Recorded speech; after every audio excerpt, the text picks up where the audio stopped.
Mesdames et messieurs, bienvenue dans ce bulletin d'information Actualité nationale. Une nouvelle société publique pour booster la souveraineté alimentaire.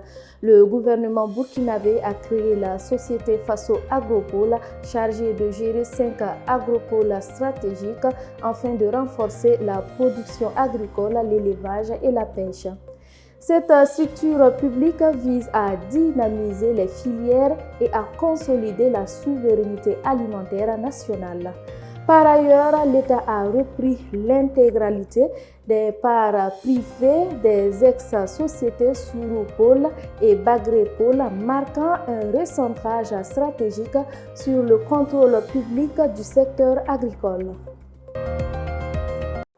Hommage à Thomas Sankara, la mémoire révolutionnaire honorée. Le ministre directeur du cabinet du président du Faso, le capitaine Martha Céleste Anderson Meda, a présidé la 4e cérémonie d'hommage militaire dédiée au président Thomas Sankara et à ses 12 compagnons.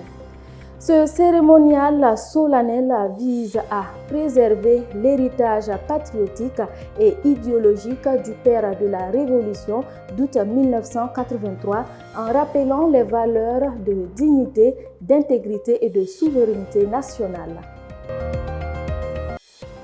Le CHU de Tengango a mené avec succès une 2e session de greffe rénale. 2 patients ont été transplantés sans complications grâce à une collaboration efficace entre équipes médicales burkinabè et turques.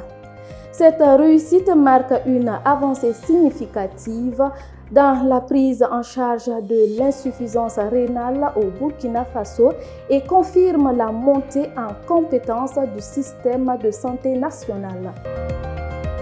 Mali 2026-2027, une année dédiée à l'éducation et à la culture. Le président de la transition, le général Assimi Goïta, a proclamé l'année 2026-2027, année de l'éducation et de la culture.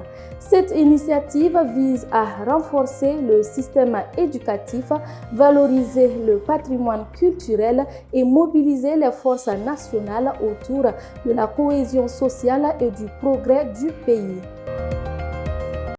À l'international, l'Afrique du Sud renforce les échanges avec la Chine.